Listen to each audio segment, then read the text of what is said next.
Hello, everybody. We're going to talk about testimonies of extraterrestrials, people who saw either the beings themselves or documents, who were in meetings or who were outside of meetings when they knew they were happening. If you're looking at this picture on my screen, on the broadcast screen, top left is John Lear with his wife. Um, the center top one here is Robert Dean. Top right picture is Charlie Suggs. Bottom left is Don Phillips. And center bottom is William Cooper. Bottom right is Philip Corso.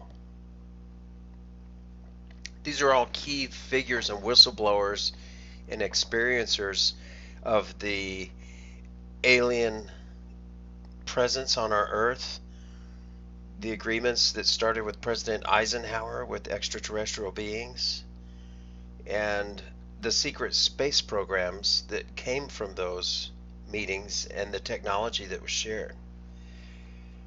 All right. There are a number of other sources alleging an extraterrestrial meeting at Edwards Air Force Base that corresponded to a formal first contact event with Eisenhower. These sources are based on testimonies of whistleblowers that witnessed documents or learned from their insider contacts of such a meeting. These testimonies describe what appears to be two separate sets of meetings involving different extraterrestrial groups who met with either President Eisenhower and or with Eisenhower administration officials over a short period of time. The first of these meetings, the actual first contact event, did not lead to an agreement, and the extraterrestrials were effectively spurned, sent away. The second of these meetings did lead to an agreement, and this has been apparently become the basis of subsequent secret interactions with extraterrestrial races involved in the treaty that was signed. There is some discrepancy in the sequence of meetings and where they were held, but all agree that the first contact meeting involving President Eisenhower did occur, and that one of these meetings occurred with his February 1954 visit to Edwards Air Force Base. That's when he had the dental problem with the crown or a filling after playing golf. The first version of Eisenhower's meeting is described by one of the most controversial whistleblowers to ever have come forward into the public arena to describe an extraterrestrial presence. William Cooper, that's the bottom center picture here on my screen. The man with the hat on and his dress uniform.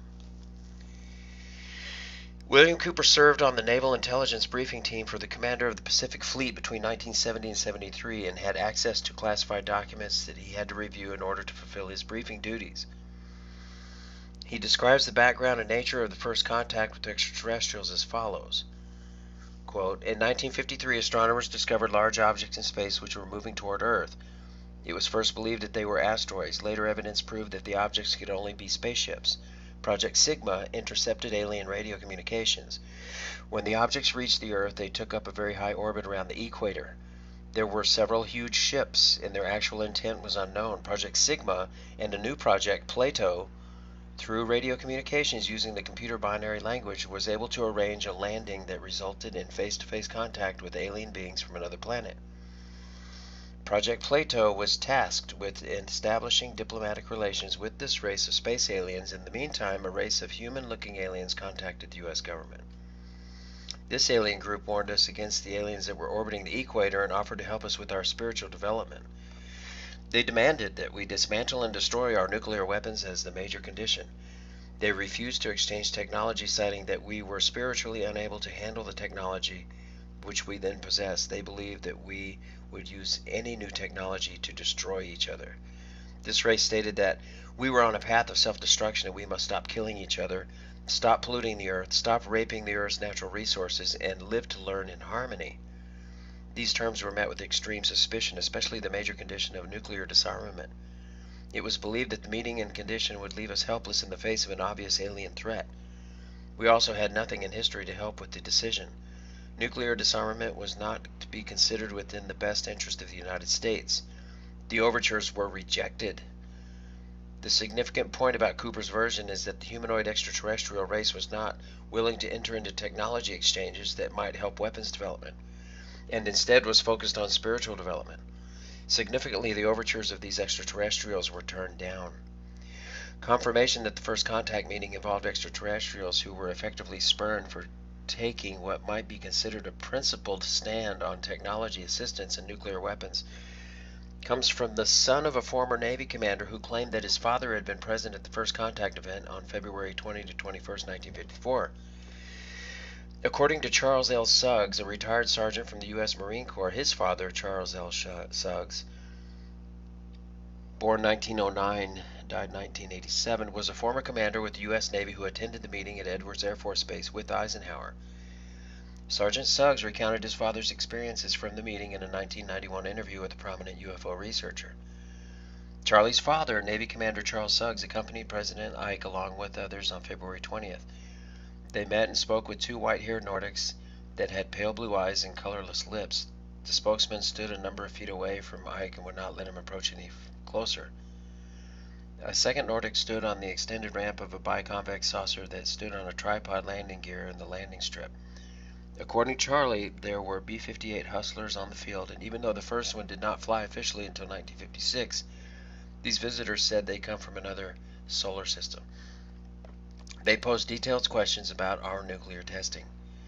Another whistleblower who confirms that the first contact involved an extraterrestrial race being spurned from their principled stand on technology transfer is the son of the famous creator of the Lear jet, William Lear.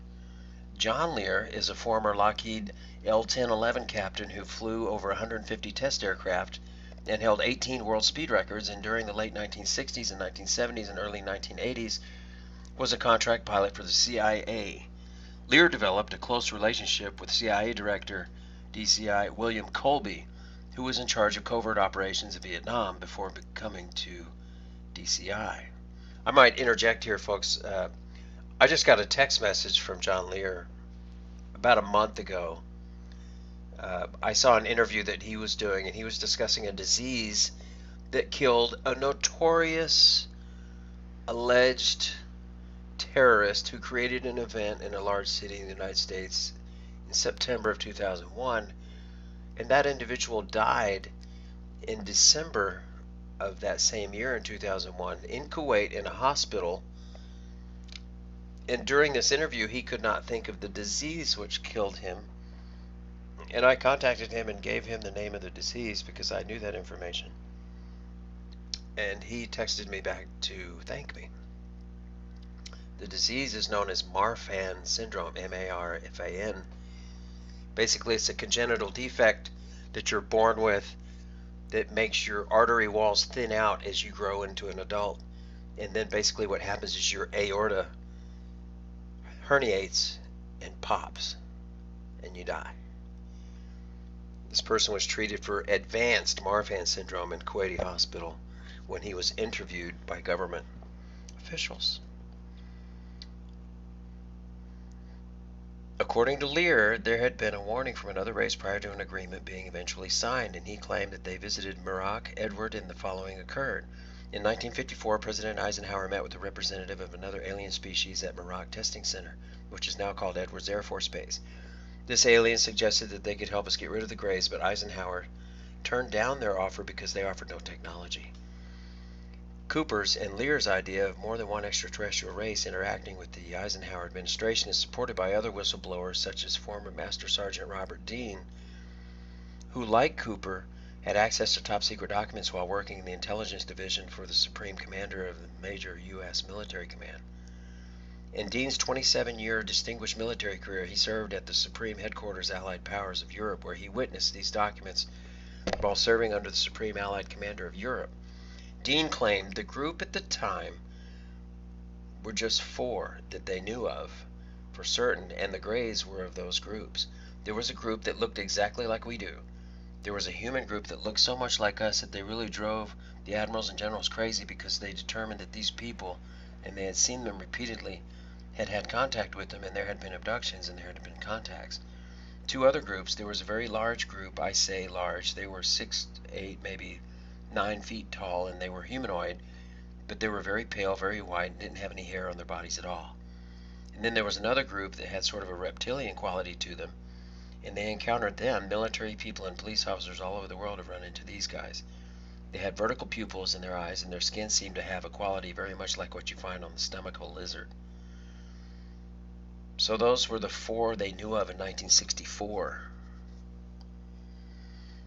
There is some discrepancy in the testimonials as to which Air Force base the spurned extraterrestrials met with President Eisenhower and/or Eisenhower administration officials. Cooper claims that this occurred at Homestead Air Force Base in Florida and not Edwards. On the other hand, Lear and Suggs suggested it occurred at Edwards. In his letter, Gerald Light pointed to intense disagreement amongst Eisenhower officials in responding to the extraterrestrials at the Edwards Air Force Base meeting. Such intense disagreement may predictably have occurred if national security officials were responding to an extraterrestrial request to abandon the pursuit of weapons technologies.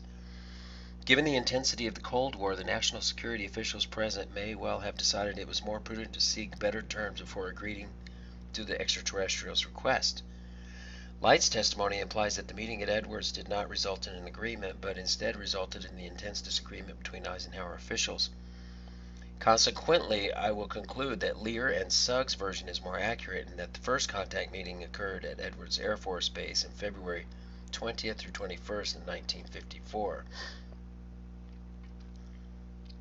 Wow.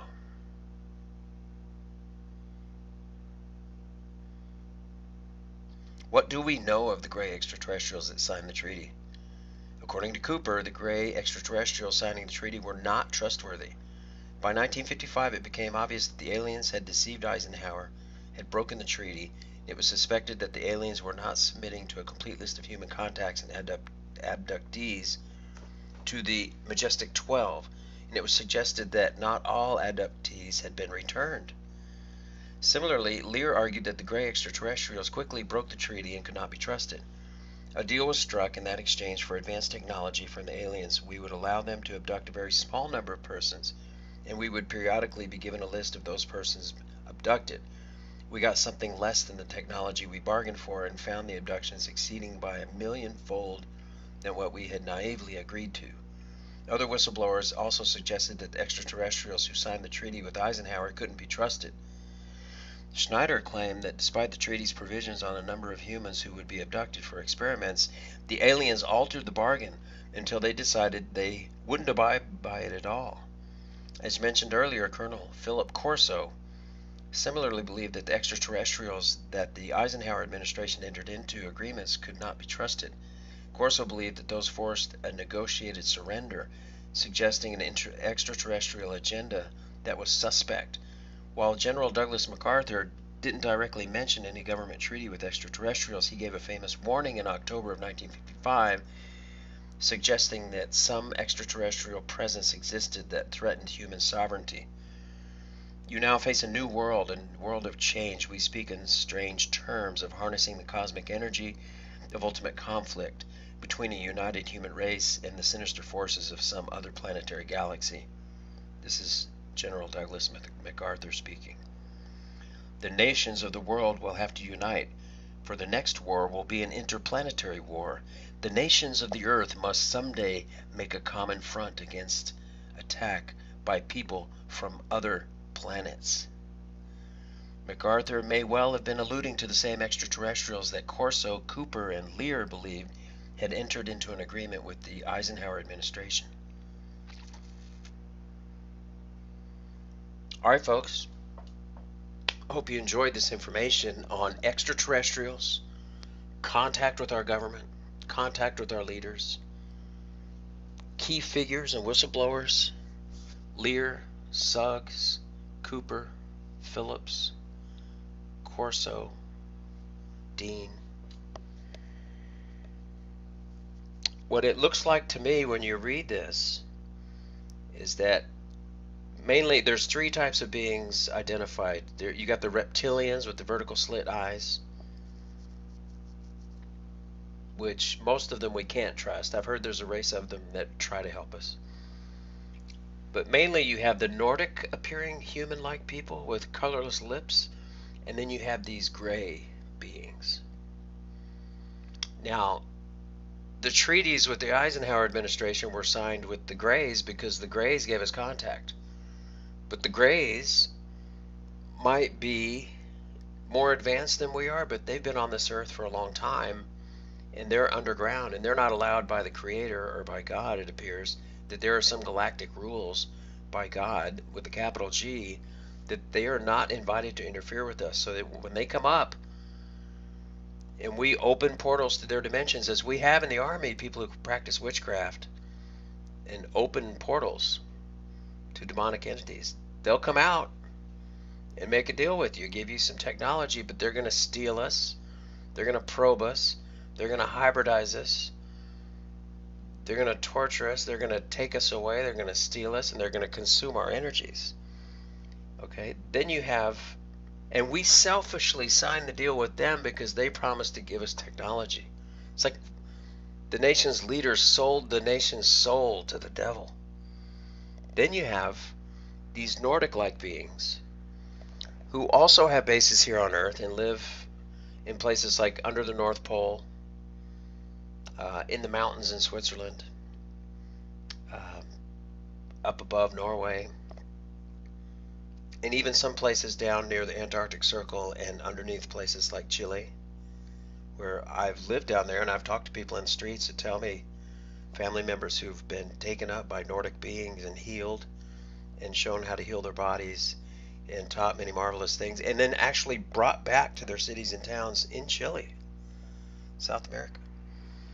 So that's the end of my video on this, but I'm just going to tell you, it seems like we made the bad deal with the Greys, who deceived us and tricked us, but promised to give us technology.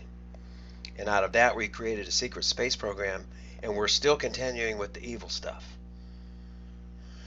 And we've turned down the galactic Nordics, who've tried to help us, who know that we as a human race are not at a point where we can handle the technology that they could give us if they wanted to, but we would destroy each other because we're so bent with our military leadership that we have to have weapons so that we can destroy the enemy, the other enemies, which are also human beings on this planet.